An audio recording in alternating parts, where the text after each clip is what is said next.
हरिओम। नमस्कार। आज श्रीमद् भागवत कथामृत मालिका में पाँचवें स्कंद में हम प्रवेश करने वाले हैं। आज मुझे बहुत आनंद हो रहा है कि श्रवण मालिका प्रारंभ करके 1 माह पूर्ण हो गया है। 1 माह तक मैंने मराठी में भागवत के 4 स्कंद का विवरण प्रस्तुत किया। आज मैंने सोचा कि इसका लाभ हिंदी भाषियों को भी मिले, इसलिए मैंने आज से हिंदी में प्रवचन करना प्रारंभ किया है, जो आपको पसंद आएगा।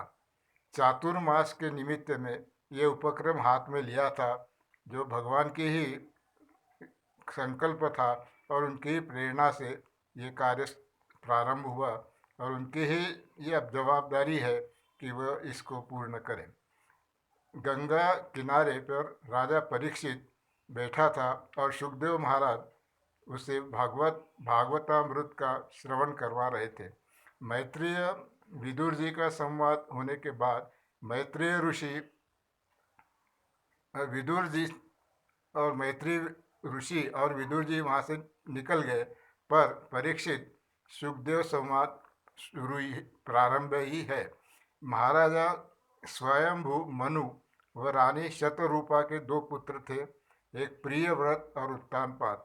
उसमें से उत्तानपाद की कहानी यानी भक्त ध्रुव की कथा हमने सुनी। अब परीक्षित दूसरे पुत्र प्रियव्रत के संबंध में जानने के लिए इच्छुक होता है और भगवान सुखदेव से महाराज से विनती करता है कि आप इसका कथा विस्तार से सुनाइए। राजा प्रियव्रत महाभागवत था और गृहस्थाश्रम में उसे रुचि नहीं थी। फिर वह गृहस्थाश्रम में कैसे रहा, इसका समाधान सुखदेव जी करते हुए कहते हैं कि मनु महाराज उसे राजा बनाने का प्रयत्न कर रहे थे, पर वह तो नारद जी के उपदेश के अनुसार सूर्य भगवान और विष्णु भगवान की उपासना करने में मग्न हो रहता था।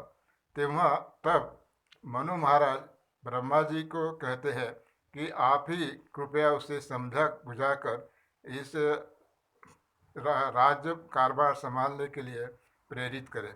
तब ब्रह्मदेव प्रियव्रत को जो उपदेश देते हैं और कहते हैं कि गृहस्थाश्रम में रहकर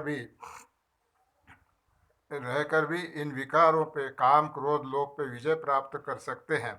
विमुक्त संग प्रकृति भजस्व, तुम निश्चिंत रहो और गृहस्थाश्रम में प्रवेश करो। अब प्रियव्रत नारद जी की ओर देखने लगा। तब नारद जी कहते हैं, ठीक है, यदि ब्रह्मा जी कह रहे हैं तो उनकी आज्ञा का पालन करें।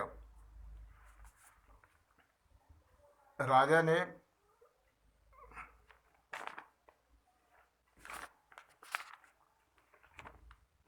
ध्यान देना, तब वो प्रियव्रत ने राज्य कारभार संभाला। राजा ने सब ब्रह्मांड देखने में पूरा दिन रात एक कर दिया। इस प्रकार मानो उसने काल पर विजय प्राप्त कर ली। सप्त द्वीपों की निर्मित की। राजा प्रियव्रत जैसा दूसरा कोई राजा हो सकता है क्या? उसे 10 पुत्र हुए। उसमें से 2 पुत्र महावीर उसमें से 3 पुत्र महावीर, सवन और कवि ऊर्ध्वरेता ब्रह्मचारी हुए और बाकी के 7 कर्म क्षेत्र में रहे। राजा प्रियव्रत ने अपने राज्य को समृद्ध किया और भक्ति पूर्वक सबके साथ व्यवहार किया। उसके बाद उसे भी वैराग्य उत्पन्न होता है और लगता है कि मैं कहाँ ब्रह्मा जी के कहने पर इस संसार मोह माया में फंस गया। फिर वह वन में निकल जाता है, वहाँ उपदेश प्राप्त करके अपना मन भगवंत में लगा देता है। प्रियव्रत के अब वंश का वर्णन सुनते हैं। राजा प्रियव्रत उसके बाद उसे बाकी बचे 7 पुत्र। अग्निर्घ्न राजा होता है, उसे 9 पुत्र होते हैं। यह 9 पुत्रों में ज्येष्ठ पुत्र नाभि ये जो 9 पुत्र है उनके नाम से वर्ष कहे जाते हैं। वर्ष अर्थात स्थान। इस स्कंद में स्थान का वर्णन है। सर्व ब्रह्मांड का अधिष्ठान भगवान ही है। नाभि का चरित्र बहुत उच्च दर्जे का है। उसके पत्नी मेरु देवी, नाभि की इच्छा थी कि हरि ही अपने को पुत्र रूप में प्राप्त हो। इसके लिए वो यज्ञ याग करता है, यज्ञ करता है और तब उस यज्ञ से यज्ञ पुरुष वहाँ आते हैं। तब सब ब्राह्मण लोग उनको भगवान को नमस्कार करते हैं और ब्राह्मण लोग कहते हैं, हमारे यजमान नाभि आपके जैसा पुत्र की कामना करते हैं, उनकी इच्छा आप पूरे करें। तब भगवान कहते हैं, ये तो संभव नहीं है, मेरे जैसा और कोई है ही नहीं, पर आप ब्राह्मण लोग कुछ मांगते हैं तो मुझे उसे पूर्ण करना ही चाहिए, तब मैं पुत्र बनकर जरूर आऊँगा। देखो, वराह अवतार कर्मावतार था, कपिल मुनि का अवतार ज्ञानावतार था। अब भगवान ऋषभ देव के अवतार में आते हैं। इस अवतार में परमहंस का जो धर्म है उसको प्रकट किया है। ऋषभ का अर्थ श्रेष्ठ है। तब ये अवतार विशेष ध्यान देने योग्य है। अतः ये अवतार ध्यान देने योग्य है। अब राजा नाभि प्रसन्न हुए। कुछ दिन के बाद उनके घर भगवान आविर्भूत होते हैं। उनका नाम ऋषभ रखा। बचपन से उसका प्रभाव देखकर नाभि उनमें आसक्त हो गए। इंद्र उसका द्वेष करने लगे और उसने राज्य में वर्षा करना बंद कर दिया। तब ऋषभ देव को हंसी आई और उन्होंने अपने प्रभाव से पूरे राज्य में वर्षा करवा दी। उसका प्रभाव देखकर राजा नाभि ने विचार किया कि अब सब राज्य कारभार इसे दे देना चाहिए और मुझे निवृत्त होना चाहिए। इस प्रकार सोचकर ऋषभ देव सब राजकारभार नाभि ऋषभ देव को राजा बनाकर नाभि वन में चले जाते हैं। ऋषभ देव गुरुकुल में जाकर गुरु सेवा करके ज्ञान प्राप्त करते हैं। फिर गुरु आज्ञा के अनुसार उनका विवाह इंद्रदत्ता यानी इंद्र द्वारा दी गई उसकी कन्या जयंती के साथ होता है। उन्हें 100 पुत्र होते हैं। उसमें से ज्येष्ठ पुत्र भरत, जो ज्येष्ठ ही नहीं तो श्रेष्ठ भी था। भरत आख्यान में यह कथा अगले स्कंद में विस्तार से आएगी, तब हम उस आख्यान को चरित्र को देखेंगे।